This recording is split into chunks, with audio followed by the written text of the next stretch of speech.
The air on the strip was a toxic blend of high-octane exhaust, synthetic floral perfume, and the faint, sweet decay of expensive cocaine snorted too close to the velvet rope. It was a chemical signature of disposable income and desperation. The sound wasn't noise.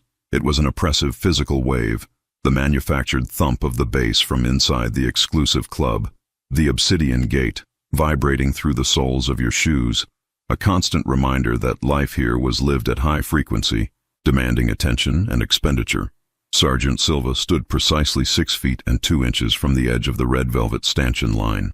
This was the exact margin required to appear casual, not waiting, not begging, but simply existing, while still maintaining visual and acoustic access to the single point of entry. She wasn't dressed for the club.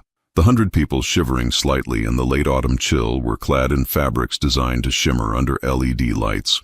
She wore dark, tailored wool, heavy enough to hide 3 discrete layers of reinforced Kevlar, and cut precisely enough not to impede the movement of the shoulders or the quick, sudden rotation of the hips. Her hair was pulled back into a severe, practical knot. Her face, utterly devoid of makeup, was a testament to utility over artistry. She was functionally invisible to the clientele. They saw only what the club dictated: a slightly older woman, perhaps a disappointed lawyer, or a driver waiting for someone more important. Certainly not part of the scene. They skimmed past her, their gazes sliding off her like water from treated glass, drawn instead to the towering, prohibitive figure guarding the gate. This was Brick.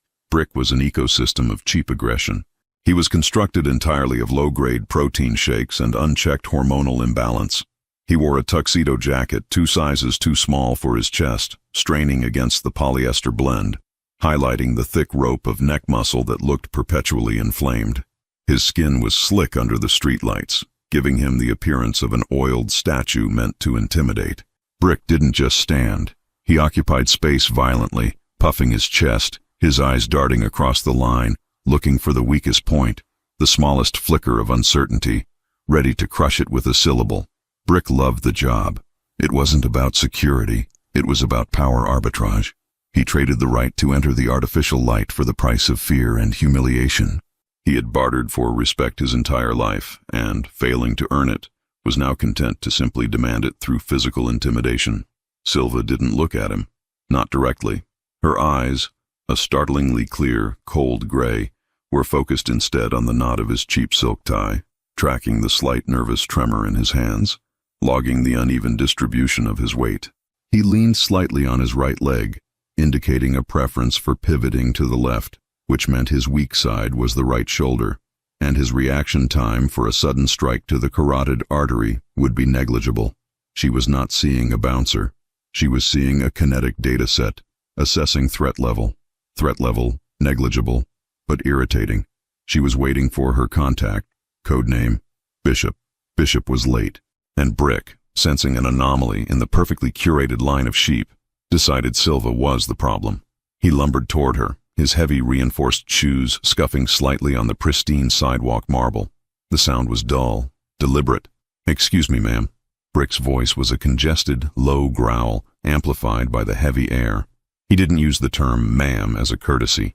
He used it as an insult, designating her as past her prime, irrelevant to the fantasy he was selling. "You're blocking the passage. This isn't a public bench. If you aren't on the list, move." Silva did not turn her head entirely. She shifted her eyes just enough to confirm his proximity. Now 3 feet, too close for civilian comfort, precisely the distance he used to establish dominance. "I am waiting," Silva stated. Her voice was flat, low, pitched just under the surrounding noise, yet it cut through the din like piano wire. There was no emotion, no defensive flutter, only statement. Brick took 2 more steps, closing the distance completely. His breath smelled faintly of nicotine and cheap mints. He was now looming. The sheer bulk of him intended to compress the space around her, forcing retreat. This was his move, the physical implication of violence. "Waiting for who? The list is closed. We don't run a taxi stand. Move it, now." He punctuated the now with a heavy hand, landing not aggressively, but dismissively, on her upper back, attempting to guide her away like a stray piece of luggage. This was the critical error. In Silva's world, a touch was never merely a touch. A touch was initiation. It was a declaration of hostile intent, a crossing of a boundary established through years of discipline and survival. Her body registered the pressure instantly. Her muscle memory, honed through 2 decades in the darkest corners of geopolitical conflict, began its involuntary, sub-second analysis. Threat established. Priority, containment and disengagement. Lethality scale, 0-100. She maintained her posture, not rigid, but rooted. Her feet, beneath the expensive leather boots, spread a 1/4 of an inch wider, aligning her center of gravity directly beneath her spine. The hand Brick had placed on her back felt the immediate, unyielding resistance. It was like pushing granite. Brick frowned. He expected compliance, a stammer, or perhaps a defensive flinch. He got nothing, just the unrelenting quiet pressure of her stability. "Did you hear me, lady?" Brick's voice took on a sharper edge. The crowd nearby, drawn by the public display of low-grade confrontation, began to pay attention. This was the entertainment, watching the velvet rope authority crush the irrelevant. Silva slowly shifted her gaze up, finally meeting his eyes. Brick was accustomed to fear in the eyes of the dismissed. He saw irritation, resentment, sometimes tears. He did not see this. He saw the cold, deep gray of her eyes, and for a fractional moment, Brick felt an odd, unsettling chill that had nothing to do with the temperature. Her eyes weren't angry. They were functional. They were the eyes of a professional analyst observing a malfunction in machinery. They were empty of human connection, filled only with the mechanical process of evaluation. "You have 5 seconds to remove your hand and create distance," Silva said, her voice dropping another register. It was so low, it was less sound and more a vibration in the air molecules directly between them. The surrounding club music seemed to filter out, leaving a pocket of intense, focused silence. Brick laughed. It was a harsh, manufactured sound designed to project confidence he suddenly wasn't feeling. "Oh, is that right? 5 seconds? Or what, you gonna call the manager?" He pressed harder, attempting to force her to pivot. "Look, I don't know who you think you are, but this is the Obsidian Gate. We don't deal with street trash. Now move, or I'm going to physically escort you off the premises." He began to grip her jacket, preparing to execute the standard bouncer move, a harsh twist and pull to break the person's posture and drag them toward the curb. This action triggered the second critical stage of Silva's defensive protocol. As his massive fingers closed around the expensive wool, Silva made 2 micro-movements, executed with the terrifying speed of someone who had trained those muscles to respond to terminal danger. 1. Her left hand, previously hanging loosely at her side, rose a minimal 3 inches. 2. Her forearm subtly rotated, bringing the reinforced edge of her wrist bone into contact with the pressure point, just above the ulnar nerve on Brick's grabbing arm. She didn't push. She didn't strike. She applied a single, incredibly precise ounce of pressure. Brick's entire arm instantly seized up. It wasn't pain. It was the sudden, complete refusal of the nervous system to communicate with the muscle group. His hand released her jacket involuntarily, retracting 3 inches before he could even process the sensory input. His confusion was instant and visceral. He looked down at his own hand, then back at her, his face contorted in a mixture of disbelief and escalating rage. He had just been stopped by a feather touch, and his brain could not reconcile the input with the output. "You little—" Brick started, abandoning all pretense of professionalism. This was now personal. This was his fragile authority being questioned in public. He raised his right hand, not for the sophisticated grab, but for the basic, blunt force shove designed to send her sprawling backward onto the street, ending the confrontation quickly and loudly. The hand was halfway through its trajectory when the chaos erupted, not from the confrontation, but from the VIP line 5 yards away. A new sound sliced through the tension, not the bass, not the street noise, but a high-pitched, desperate shout of pure alarm. "Stop! Don't you dare!" The owner of the Obsidian Gate, Marcus Thorne, burst through the ranks of bewildered high rollers. Marcus Thorne was legendary on this strip. A former hedge fund titan, he ran this club less for profit and more for access and influence. He was immaculate, known for his clinical detachment and surgical precision in business. But the Marcus Thorne who materialized now was neither surgical nor detached. His hair was disheveled. The knot of his designer tie was pulled crookedly to the side. His eyes were wide, panicked, locked onto the scene unfolding between the mountain of a bouncer and the quiet, practical woman.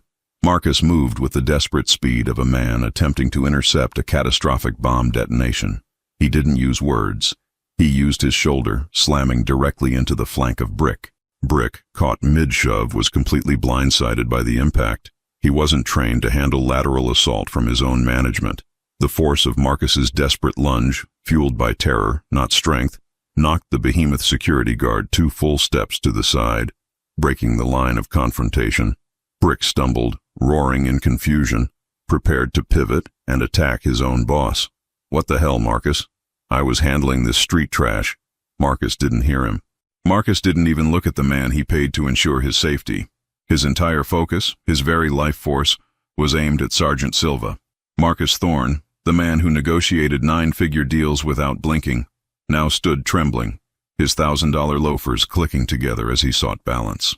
He straightened his posture with a speed that spoke of deep, ingrained military discipline long suppressed by civilian life. The swagger, the arrogance, the veneer of high-roller detachment evaporated, replaced instantly by the rigid geometry of a soldier confronting a superior officer on the battlefield. Marcus Thorne threw his right arm out, snapping his wrist into the side of his head, executing a salute so tight, so perfect, it looked painful. It was a salute reserved not just for rank, but for reverence. His head bowed slightly. His voice, previously the booming voice of authority, cracked with absolute humility and recognition. The words echoed in the sudden, jarring silence. The music inside the club seemed to have mercifully dimmed, or perhaps the shock in the crowd had simply muted the world. "Commander, my deepest apologies, Commander. Immediate stand down. Brick, you absolute idiot, back away. Now." The word hung in the cold night air. "Commander." Brick froze, halfway through turning his aggressive pivot. The rage that had been boiling in his chest, the fury of the publicly challenged ego, subsided instantly, replaced by a seismic shift of dread. He looked from Marcus's trembling reverence to the quiet woman who had just seized his arm with a touch.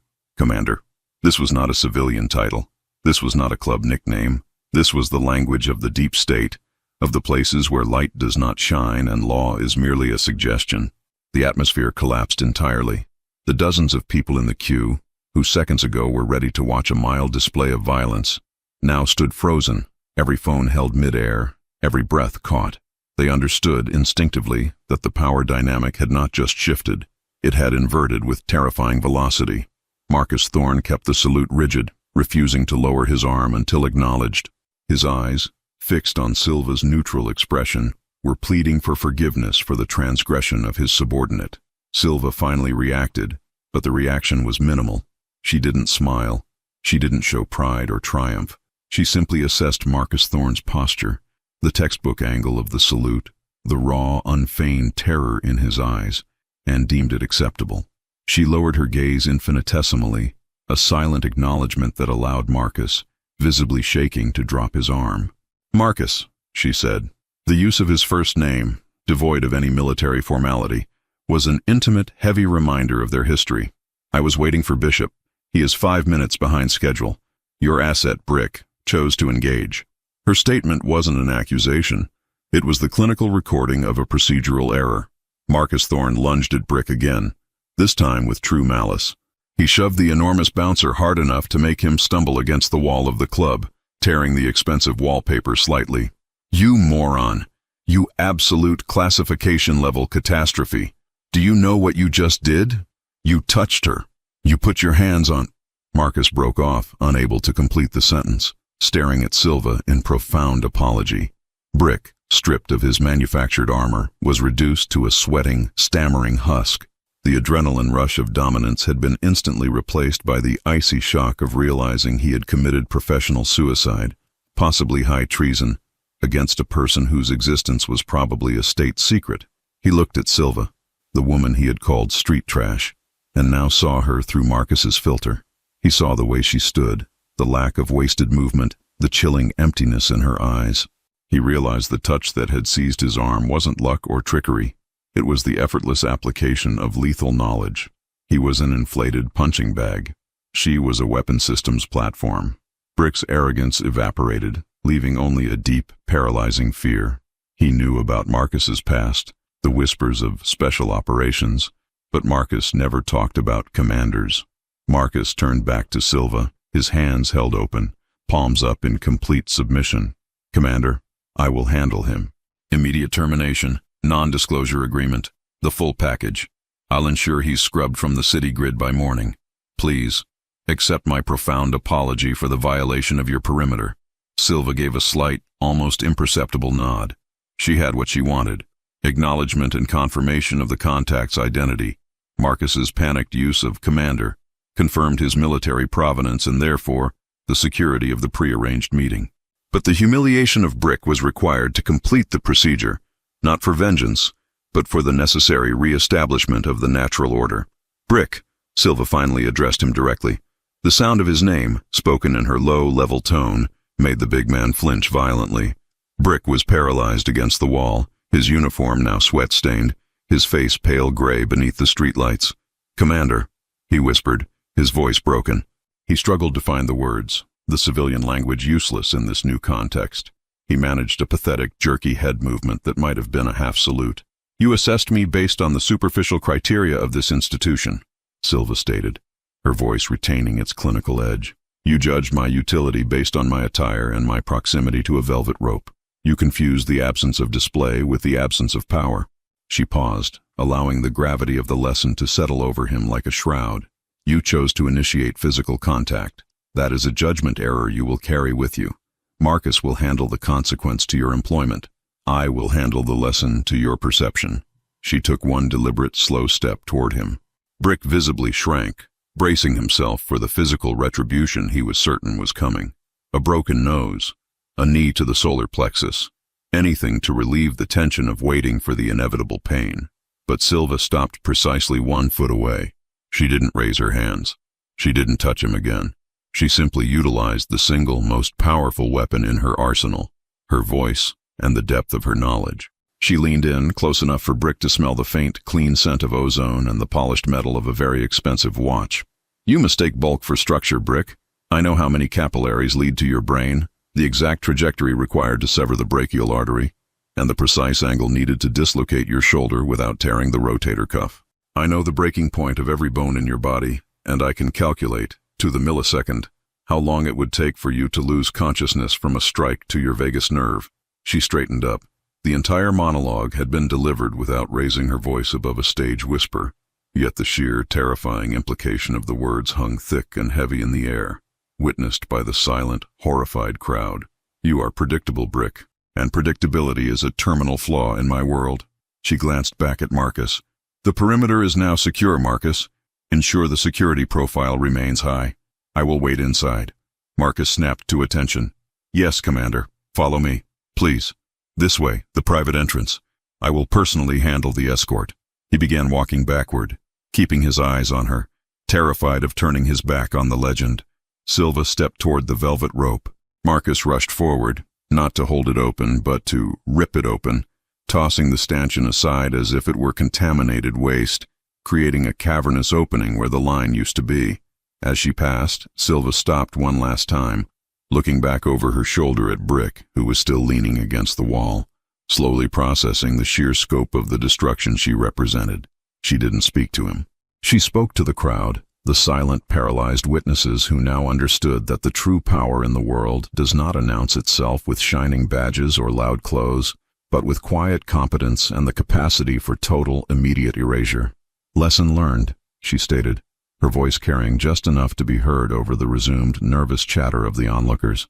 "Do not confuse access with authority. The most dangerous people are those you never notice until it is too late."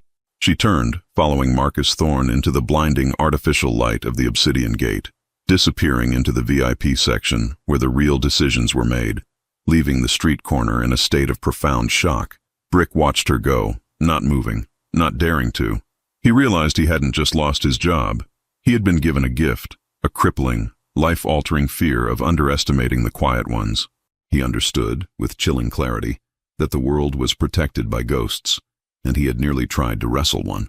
The silence lingered long after she was gone, broken finally by Marcus Thorne's urgent, terrified voice, screaming into a hidden earpiece, demanding that Brick's entire digital existence be purged before the sun rose. The security guard, the towering king of the curb, slid slowly down the wall until he was sitting on the cold marble, his hands shaking too badly to move. He stared at the spot where she had been standing, Realizing that the greatest power in the world is the ability to end a conflict before it even registers on the public scale. The moral is simple, if brutal. If you believe respect is earned by blood and not by rank, type respect in the comments.